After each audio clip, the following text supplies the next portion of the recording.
জিতে কেউ কেউ গ্রেটেস্ট বিতর্ক মেটায়, কেউ 36 বছরে বিশ্বকাপ জিতে নিজেকে শীর্ষে ওঠায়। কিন্তু নেইমারের নেই বিশ্বকাপ, নেই তার গুটি কয়েক ব্যালন ডিওর কিংবা কোপার কাপ। তবুও ড্রিবলিংটা ভালোবাসেন যারা, ফুটবলের নান্দনিক ছন্দে মাতেন যারা, তাদের কাছে নেইমারই সেরা। ব্যালন ডিওর বা ব্যক্তিগত বড় অর্জন ছাড়াও সেরা হওয়া যায়, বিশ্বকাপ জেতা ছাড়াও কোটি ভক্তের হৃদয়ের গভীরে জায়গা করা যায়। বেলার শেষটা যে নেইমারের অন্ধকারে ঘেরা, দিনের 12 ঘন্টা তিনি নিজেই এক সূর্য।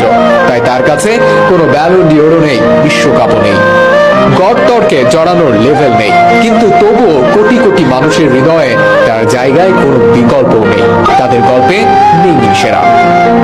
নেইমার যেন সুকান্ত ভট্টাচার্যের মতো অকালের দুর্ঘটনা, যার সবটুকু দিতে চেয়েও নিয়তির কারণে দেওয়া হলো না।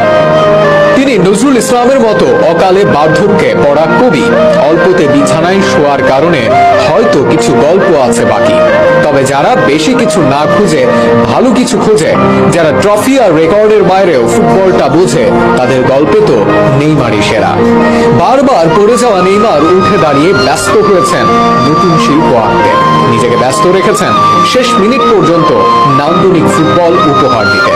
হয়তো সবকিছু হয়ে ওঠেনি ইনজুরি নামক খলনায়কের কারণে, কিন্তু এত ইনজুরিও পারেনি নেইমিকে দমাতে।